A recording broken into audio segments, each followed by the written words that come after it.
Herkese selam. Bugün satışa sunduğum 2012 model 1.4 motora sahip Ford Fiesta Trend aracı birlikte inceleyelim.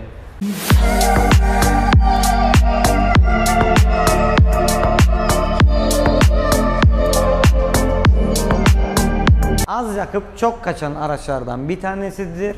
Hatchback sınıfında lider kategoride de yer alabilecek araçlardan bir tanesi. Neden lider? Çünkü sağlamlığıyla bilinir. Bir Volvo kadar olmasa da bir Punto kadar da dayanıksız değildir. Yani Punto'ya atıfta bulunmak için söylemiyorum bunu veya Punto'yu kötülemek için de söylemiyorum.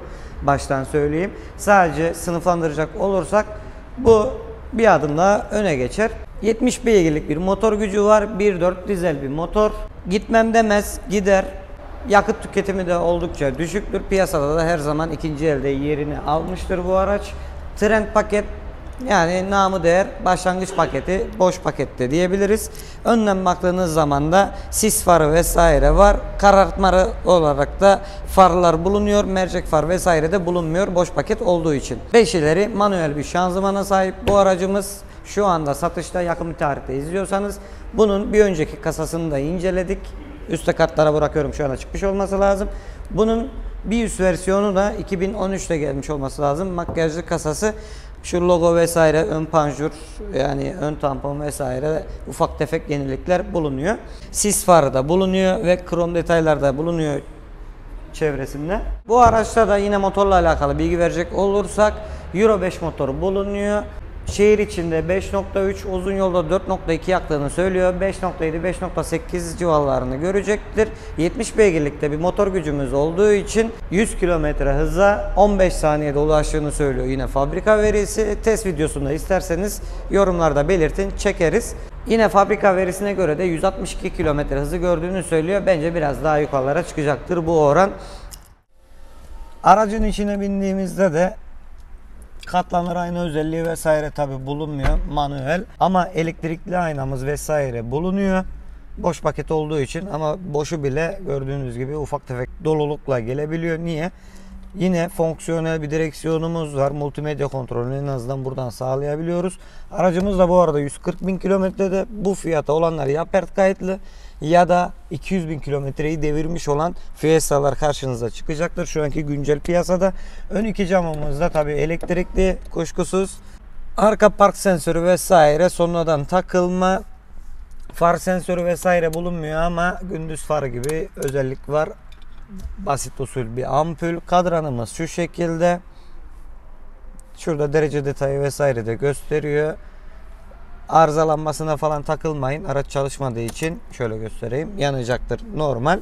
Göğsümüze bakacak olursak burada küçük bir ekranımız var. Saat, tarih detayları vesaire var. CD, AUX girişleri vesaire mevcut. Bu göğüs olayı gerçekten güzel. Yani şık duruyor. Multimedya sesine de bakacak olursak şöyle açalım. Tıs tıkı gezebileceğiniz bir araç. Analog bir klimamız var. Dijital değil yani. Yine burada da kartlık var. Kredi kartı gibi şeylerinizi buraya sokabilirsiniz. Kullanışlı. Şuraya da ufak tefek şeyler konulabilir. 5 ileri manuel bir şanzımanımız ve deformasyonu da olmamış. Oldukça güzel bir oranda. AUX girişiyle USB girişi burada. Çakmaklığımız da yine burada bulunuyor. Burada bozuk para, ıvır zıvır herhangi bir şey atabilirsiniz. Sonradan takılma, langır lungur oynayan bir kolçağımız olsa da takılmayın. Kolunuzu en azından koyabileceğiniz bir kolçak. Çok takılmamak lazım böyle şeylere. Yine güneşliğimizde sürücü tarafı dahi olsa ayna detayı bulunuyor. Kısa bir mola. Kanalımızda birçok araç videosu ve araçlara dair birçok video bulunuyor. Bir saniyeliğine siz de kanalımıza abone olup ailemize katılabilirsin. Hemen videomuza geçelim. Arkaya da bakacak olursak bildiğiniz gibi manuel camlar. Koltuğumuz vesaire katlanır. Direkt katlayabilirsiniz. Mandalı çekip şaft tüneli yüksekliği falan tatmin edici büyüklükte. Niye? Ortadaki adam rahatlıkla seyahat edebilir. Yine arkada da aydınlatma detayı var. İzlersek tutacak yok. Yaşlı bir adam tutamayabilir ama askılık olarak da kullanabilirsiniz. Anahtarımız da klasik Ford anahtarı. Neden klasik diyorum? Birçok Ford grubunda görebileceğiniz anahtarlardan bir tanesi. Bagaj açma ve kilitleme açma şeklinde, yani far yakma, oydu buydu gibi özellikler yok ama açmaya bastığınız zaman otomatik olarak park lambası vesaire yanıyor. Direkt şöyle bagajımızı kaldırdığımızda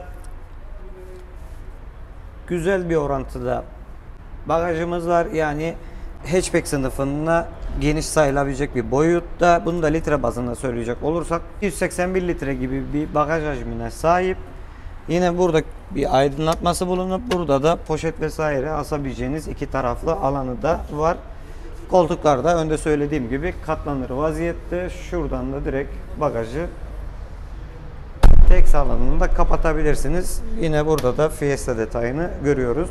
Sonradan takılma siyah park sensörümüz bulunuyor. Bunu da boyattırabilirsiniz. Boyanıyor yani, bilginiz olsun. Arka stop yapısı vesaire de gerçekten bir önceki Fiesta'ya göre araba evrim geçirmiş diyebiliriz. Yine göz alıcı kapı açma kolları ve cam çerçeveleri krom oldukça dikkat çekiyor. Jantımıza bakacak olursak ne kadar çelik jantımız olmasa da yakıştırdığım bir kapak modeli 175-65-14 inçlikte lastik ebatımız bulunuyor. Bu kadar anlattıktan sonra üstteki fiyatı da gördükten sonra abi neyi var bu arabanın, pert mi o mu bu mu demeye kalmadan direkt açıklayalım. Araçta 4 tane değişen var. Bunlar 2 çamurluk kaput ve sağ kapı. Sağ ön kapı zaten farklı bir zaman diliminde değişmiş. Arka çamurlukta da boyası mevcut. 6.000 lira gibi de bir hasar kaydı var. Üstüne kredi vesaire kullanılabilir. Ya şimdi araç 4 değişen var diyorum. Takılanlar oluyor ama şöyle bir şey var. Pert fiyatını alıyorsun ve buralarda hep macun kaynamıyor.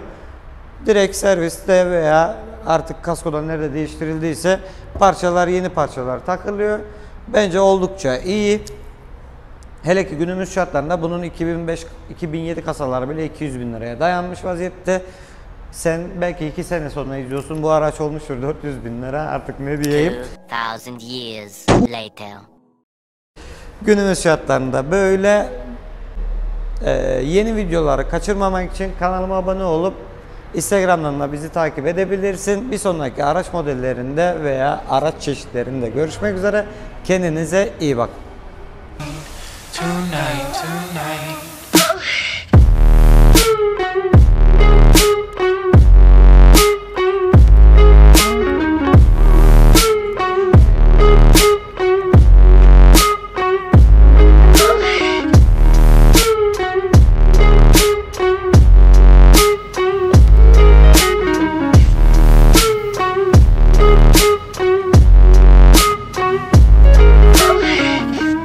Cast me far away.